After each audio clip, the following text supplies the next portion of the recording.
നമസ്കാരം, സിറ്റി ന്യൂസിലേക്ക് സ്വാഗതം.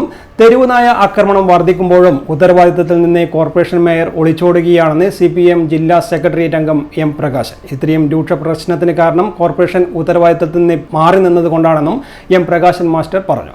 തെരുവുനായ പ്രശ്നം ചർച്ച ചെയ്യാൻ വിളിച്ചു ചേർത്ത സർവകക്ഷി യോഗത്തിൽ പോലും ഈ സമീപനമാണ് കോർപ്പറേഷൻ അധികാരികൾ തുടർന്നതെന്നും അദ്ദേഹം കൂട്ടിച്ചേർത്തു. ഈ വിഷയം സംബന്ധിച്ച് ഇന്നു രാവിലെ കോർപ്പറേഷൻ പരിധിയിലുള്ള രാഷ്ട്രീയ പാർട്ടികളുടെ ഒരു യോഗം ബഹുമാനപ്പെട്ട മേയർ വിളിച്ചു ചേർക്കുകയുണ്ടായി. ആ യോഗത്തിനകത്തും അവർ സ്വീകരിച്ചിട്ടുള്ള സമീപനം ഗൗരവത്തോടെ ഈ വിഷയത്തെ കൈകാര്യം ചെയ്യുന്ന നിലയിലല്ല. അപ്പോൾ പട്ടികളുടെ സംരക്ഷണവുമായി ബന്ധപ്പെട്ടുകൊണ്ട് നേരത്തെ തന്നെ പഞ്ചായത്തി രാജ് ആക്ട് ആദ്യം നിലവിൽ വന്ന കാലം മുതൽ നിയമങ്ങളുള്ള ഒരു സംസ്ഥാനമാണ് കേരളം. വളർത്തുപട്ടികളെ വളർത്തുന്നതിന് കൃത്യമായ നിലയിലുള്ള നിയമ സംവിധാനം ഇന്ന് കേരളത്തിൽ നിലവിലുണ്ട്. അത് കൈകാര്യം ചെയ്യാൻ ഉത്തരവാദപ്പെട്ടത് തദ്ദേശ സ്വയംഭരണ സ്ഥാപനങ്ങളാണ്.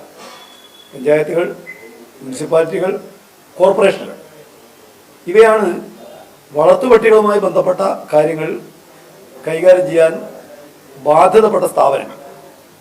വളർത്തുപട്ടികളെ വളർത്തുന്നതിന് കൃത്യമായ നിലക്കുള്ള ലൈസൻസിങ് ആവശ്യമാണ്. ആ ലൈസൻസിങ് തദ്ദേശ സ്ഥാപനമാണ് നൽകേണ്ടത്. മൃഗസംരക്ഷണ വകുപ്പിൻ്റെ കൂടി സഹായത്തോടു കൂടി അത്തരം പട്ടികൾ, ലൈസൻസുള്ള പട്ടികളെ തിരിച്ചറിയുന്നതിനുള്ള സംവിധാനമടക്കം ഇന്ന് നമ്മുടെ സംസ്ഥാനത്താകെ തന്നെ ഏർപ്പെടുത്തുന്നുണ്ട്. ഇത് ഏറ്റവും ഗൗരവത്തോടെ നടപ്പിലാക്കാൻ ബാധ്യതപ്പെട്ട ഭരണസ്ഥാപനം കോർപ്പറേഷനാണ്.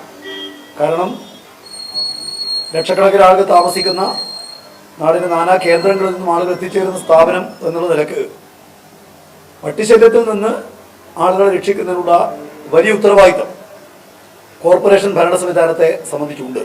തെരുവുനായകളെ നിയന്ത്രിക്കേണ്ടത് അതാത് തദ്ദേശ സ്വയംഭരണ സ്ഥാപനങ്ങളാണ്. വളർത്തുനായകൾക്ക് പോലും ലൈസൻസ് വേണം. ലൈസൻസ് കൊടുക്കേണ്ടത് മൃഗസംരക്ഷണ വകുപ്പിന്റെ സഹായത്തോടെ അതാത് തദ്ദേശ സ്ഥാപനങ്ങളാണ്. തെരുവുനായ പ്രശ്നം അധികരിച്ചപ്പോൾ ഇവയെ നിയന്ത്രിക്കുന്നത് സർക്കാർ ചില മാർഗനിർദ്ദേശങ്ങൾ പുറപ്പെടുവിച്ചിരുന്നു. തെരുവുനായകൾ അധികമുള്ള പ്രദേശങ്ങളിൽ ഷെൽട്ടർ ഹോം സ്ഥാപിക്കാനും തീവ്ര കുത്തിവയ്പ് യജ്ഞം നടത്താനും ബോധവൽക്കരണം നടത്താനും മാർഗനിർദ്ദേശത്തിലുണ്ട്. എന്നാൽ ഇവയൊന്നും കോർപ്പറേഷനിൽ നടപ്പായിട്ടില്ലെന്നും അതുകൊണ്ടാണ് LDF യോഗം ബഹിഷ്കരിച്ച് ഇറങ്ങിപ്പോയതെന്നും പ്രകാശൻ മാസ്റ്റർ പറഞ്ഞു. News desk, city news. കൂടുതൽ വാർത്തകൾ അറിയാൻ സിറ്റി ചാനൽ വാട്സ്ആപ്പ് ഗ്രൂപ്പിൽ ജോയിൻ ചെയ്യുക. ഒപ്പം YouTube ചാനൽ സന്ദർശിക്കുക. വാർത്തയുടെ അവസാനിക്കുന്നില്ല. മറ്റൊരു വാർത്തയുമായി വീണ്ടും കാണാം. നമസ്കാരം.